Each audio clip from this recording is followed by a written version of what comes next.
we need to learn how to be humble because Jesus was humble. So now you ask, how do we do that?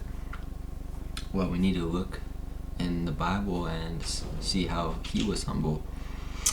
And so we can look to 1 Peter 5:7. This talks about humility. And it says,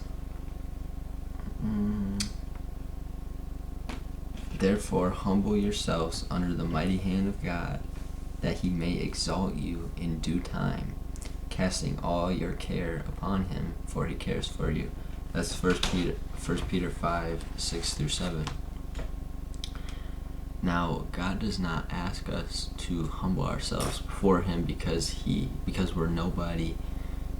He asks us to humble ourselves before him because he wants us to trust him as our provider, and he wants us to know that he's our provider. We don't provide for ourselves.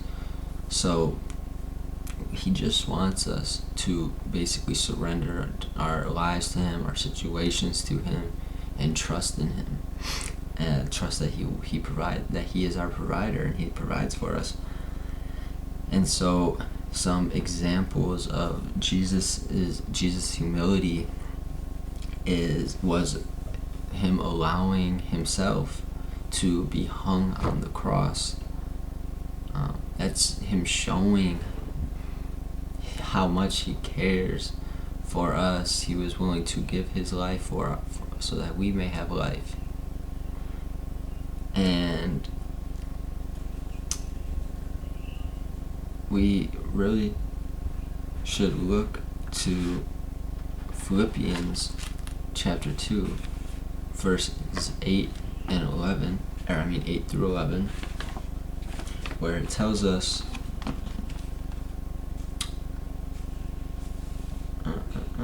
"And being found in appearance as a man, he humbled himself and became obedient to the point of death, even the death of the cross.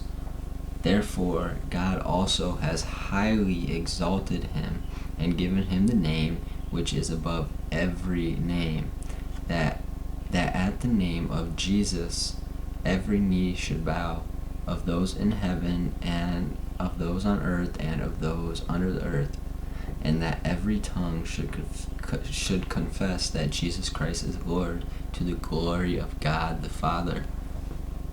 So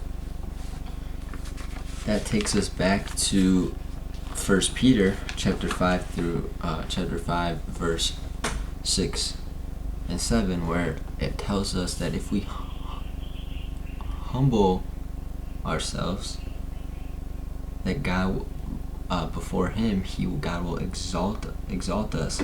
And in Philippians, it tells us right there as well that when Jesus humbled himself to God and was humble, God exalted him above every name. And so this is just an example of how Jesus was humble and God exalted him, and he will do the same in our lives for us. We just have to be humble.